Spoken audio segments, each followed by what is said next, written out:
Tea time daily current affairs 31/8/2024. Wadhwa ஆழ்கடல் துறைமுகம், மிகப்பெரிய ஆழ்கடல் துறைமுகத்தை மகாராஷ்டிராவில் பிரதமர் நரேந்திர மோடி அவர்கள் அடிக்கல் நாட்டினார். மத்திய கல்வித்துறை அமைச்சர் தர்மேந்திர பிரதான் தமிழக முதலமைச்சர் அவர்களுக்கு கடிதம் எழுதியிருக்கார். அந்த கடிதத்தின் வாயிலாக சமக்ரா சிக்ஷா திட்டம், பிஎம் ஸ்ரீ திட்டம், அதை பற்றிலாம் சொல்லியிருக்காரு. காசி தமிழ் சங்கம், சௌராஷ்டிரா தமிழ் சங்கம் மத்திய அரசு திறந்து வச்சுருக்காங்க.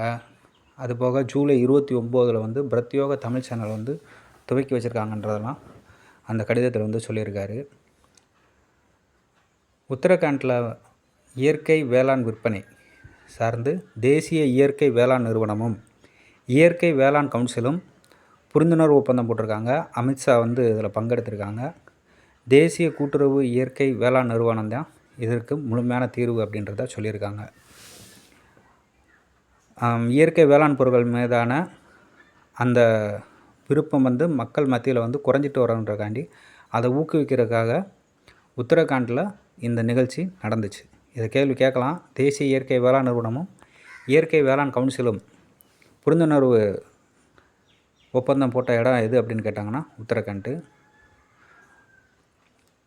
அடுத்த வாரம் பிரதமர் நரேந்திர மோடி அவர்கள் புருனே, சிங்கப்பூர் போன்ற நாடுகளுக்கு சுற்றுப்பயணம் மேற்கொள்ள போகிறாரு. புருனேக்கு முதன்முறையாக பிரதமர் மோடி பயணம் பண்ணுறாரு.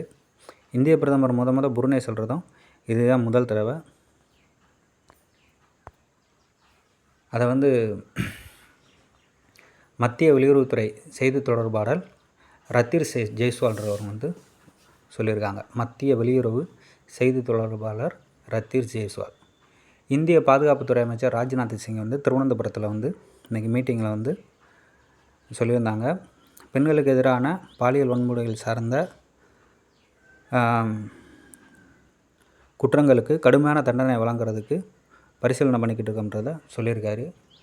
தமிழக ஆளுநர் RN ரவி அவர்கள் தமிழகத்தில் போதைப்பொருள் கலாச்சாரம் மிகப்பெரிய அளவில் போய்கிட்டே இருக்குது அப்படின்றதையும் பதிவு பண்ணியிருக்காரு.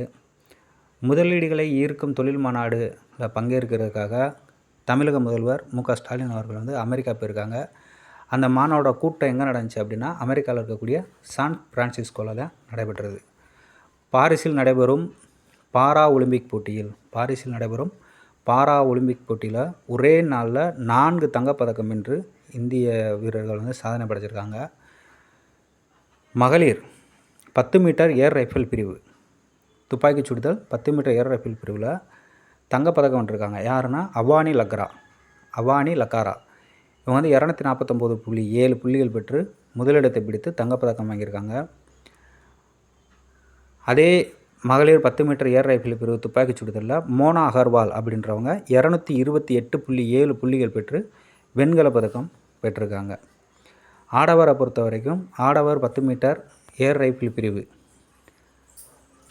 இதில் மனிஷ் நர்பில் அப்படின்ற வீரர் மட்டும் வெள்ளி பதக்கம் வாங்கியிருக்காரு. மகளிர் 100 மீட்டர் தடகள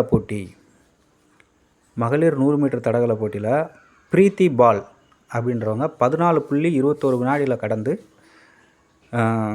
பதக்கம் வாங்கியிருக்காங்க. அவங்களும் வெண்கல பதக்கம் வாங்கியிருக்காங்க.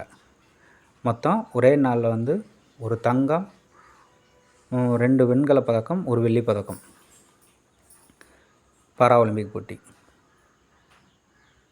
வீடியோவை சப்ஸ்கிரைப் பண்ணுங்கள், மறக்காமல் லைக் பண்ணி உங்கள் ஃப்ரெண்ட்ஸுக்கு ஷேர் பண்ணுங்கள். தேங்க்யூ.